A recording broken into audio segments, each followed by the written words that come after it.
हरी निमिया।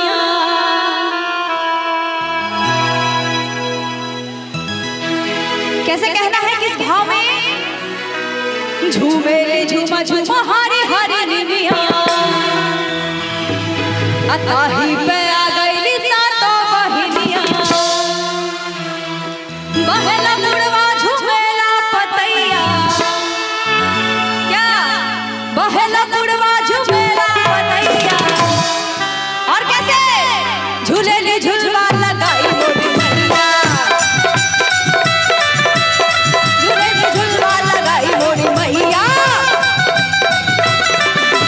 झूमेली झूमा झूमा हरी हरी निमिया, ताही पे आ गईली सातो बहिनिया। झूमेली झूमा झूमा हरी हरी निमिया, ताही पे आ गईली सातो बहिनिया। पहला मुड़वा झूमेला पतैया, पहला मुड़वा झूमेला पतैया। और क्या, अब ऐसे नहीं गाएंगे जब तक आप जयकारा नहीं लगाएंगे। लगा देंगे एक बार, मैं आगे चली जाऊंगी। लगा देंगे ना? हाँ। प्रेम से बोलिए साचा दरबार की मैया भवानी की। एक मिनट में पार्टी पलट जाता है। अभी कुछ देर पहले जयकारा लगा रहे थे आपके नाम से, लेकिन अब देखिए बैटरी डाउन हो गया। अब क्या कीजिएगा, जमाना ही उल्टा हो गया है। अब क्या कीजिएगा, पार्टी तुरंत बदल जाता है। नहीं नहीं, ऐसा ऐसा कुछ अभी तक तो नहीं हुआ है, आगे देखते हैं क्या होता है। झूमेली झूमा झूमा हरी हरी निमिया, ताही पे आ गईली सातो बहिनिया।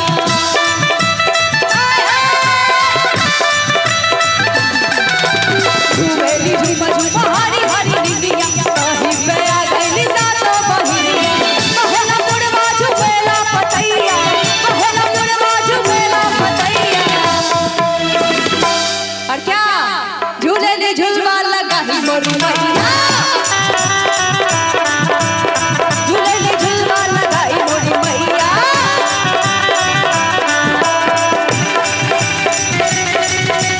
जय हो।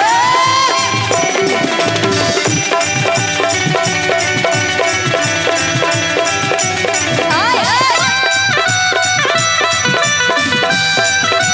क्या बात है?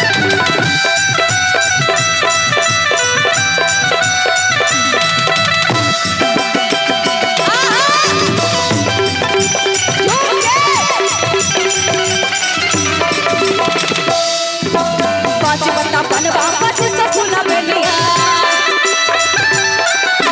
मैया के भावेली चंपा चमेलिया। पाँच बत्ता बनवा पच्चीस फूला बेलिया, मैया के भावेली चंपा चमेलिया। पहला मुड़वा झूमेला पतैया, पहला मुड़वा झूमेला पतैया। झूमेली झूमा झूमा हरी हरी निमिया, ताही पे आ गईली सातो बहिनिया। झूमेली झूमा झूमा हरी हरी निमिया, ताही पे आ गईली सातो बहिनिया।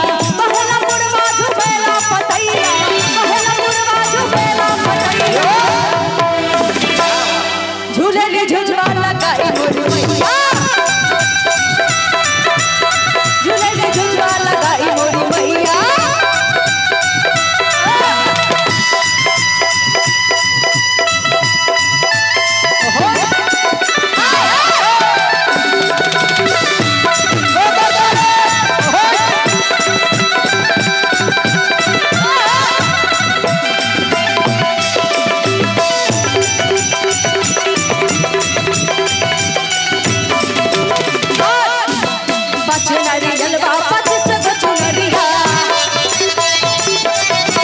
मैया के भावेली चंपा चमेलिया।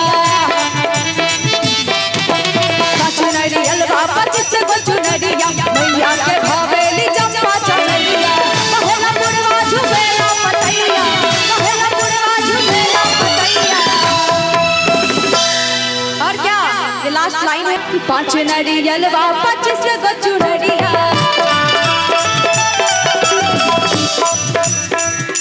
आपको बोले थे नहीं बजाना ना, नहीं बजाने बोले थे ना।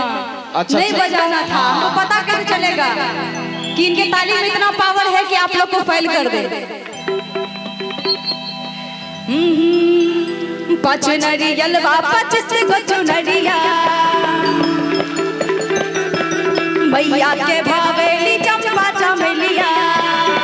इधर से 5 नरियल वा 25 गो चुनरिया मैया के भावेली चंपा चमेलिया।